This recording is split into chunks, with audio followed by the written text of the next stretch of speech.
YSR Congress party నేత మాజీ మంత్రి పేర్ని నాని వ్యవహారం సోషల్ మీడియాలో వైరల్ అవుతుంది. మచిలీపట్నం పోలీస్ స్టేషన్లో పేర్ని నాని వ్యవహరించిన తీరు వివాదాస్పదమైంది. మెడికల్ కాలేజీలను పీపీపీ పద్ధతిలో నిర్మించాలన్న ప్రభుత్వం నిర్ణయాన్ని నిరసిస్తూ ఇటీవల వైసీపీ శ్రేణులు ఆందోళనలు చేపట్టాయి.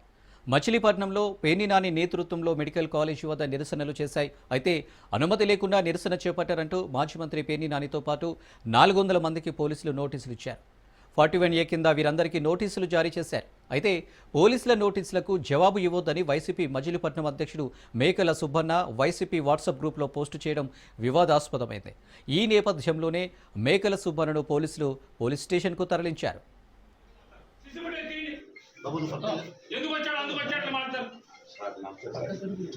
కొద్దిగంట వెయిటింగ్ దీని మాత్రం ఎవరు పడితే ఆయన ఎంత మాట పడితే అంత మాట పని మేరా గీరా అని ఏమన్నా చూడక్కర్లా ఎవరన్నా తెలియదు అక్కడ ఇంకా మాట అదే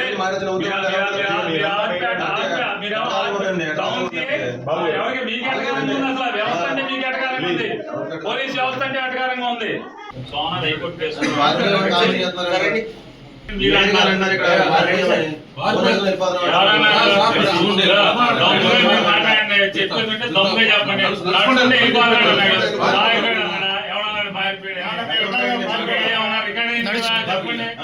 నడుచుకుంటూ వెళ్ళారు అన్నాడు.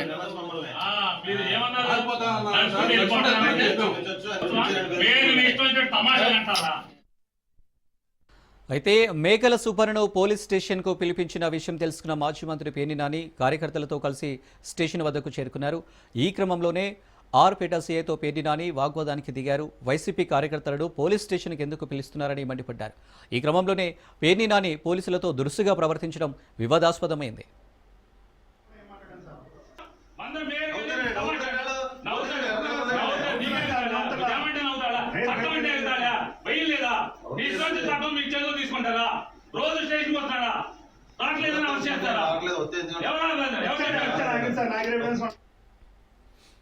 మరోవైపు పోలీస్ స్టేషన్లో పేర్ని నాని వ్యవహరించిన తీరుపై జిల్లా ఎస్పీ సీరియస్ అయ్యారు. ఆర్పేట సీఐతో పేర్ని నాని వ్యవహరించిన తీరుపై ఎస్పీ విద్యాసాగర్ నాయుడు ఆగ్రహం వ్యక్తం చేశారు.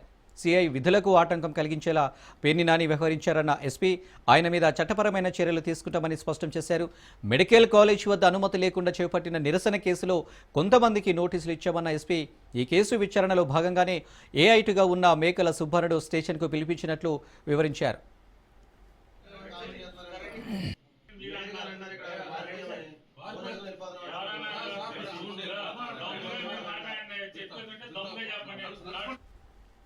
సుబ్బన్నను విచారిస్తున్న సమయంలోనే పేర్ని నాని గుంపుగా పోలీస్ స్టేషన్కు వచ్చారని ఎస్పీ విద్యాసాగర్ నాయుడు వివరించారు. ఛాంబర్లోకి వచ్చి విచారణ అధికారి అయిన సీఐని బెదిరించేలా మాట్లాడారని, దీన్ని పోలీస్ శాఖ తరపున తీవ్రంగా ఖండిస్తున్నట్లు తెలిపారు. పోలీస్ స్టేషన్కు రావడంలో తప్పు లేదన్న ఎస్పీ విచారణ ఎదుర్కొంటున్న వ్యక్తిని విడిపించుకెళ్తాననడం సరికాదన్నారు.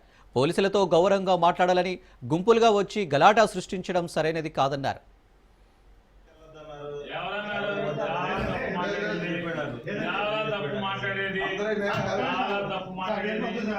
మీతో నేను నిన్న కూడా ఏం మాట్లాడాను సార్.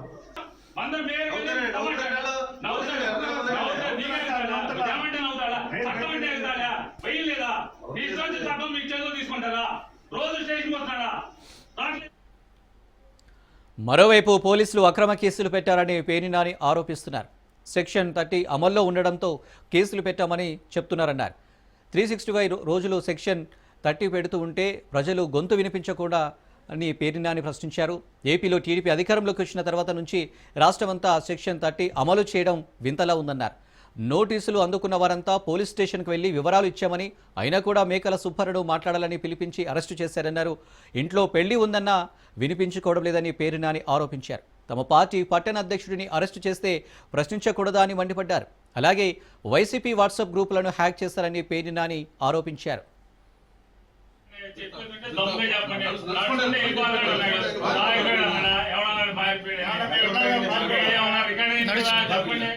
నడుచుకుంటూ వెళ్ళారు అన్నాడు.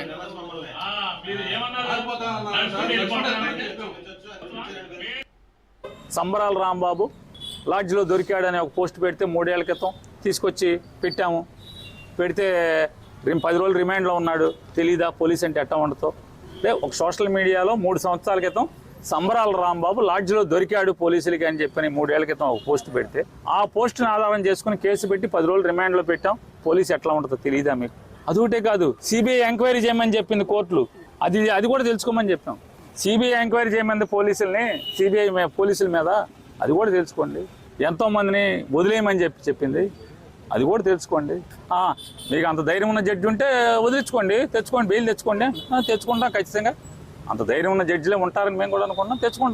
తెచ్చుకోక ఏం చేస్తాం? జడ్జిలనే వెళ్ళి కాళ్ళ మీద అక్కడే మా ప్లేటర్లు పెట్టుకుంటాం, వాస్తవాలు చెప్తాం. సీసీ ఫుటేజ్ తీయండి, ఏం చేయాలి చూడండి, ఏం జరిగిందో చూడండి. సెప్టెంబర్ 20-21 నోటీస్ ఇచ్చిన కాడి నుంచి వాళ్ళ దాకా ఎన్నిసార్లు వచ్చి ఉంటాడు? 4 సార్లు 5 సార్లు స్టేషన్కి వచ్చి వెళ్ళాడు. కాల్ డేటాలు తీసుకోండి కావాలంటే, సబ్ ఇన్స్పెక్టర్లు, స్టేషన్లో రైటర్లు, కానిస్టేబుల్స్, మా టౌన్ ప్రెసిడెంట్ వెళ్ళి చూసుకోండి. ఎన్ని కోర్టుకు చెప్పుకుంటాం.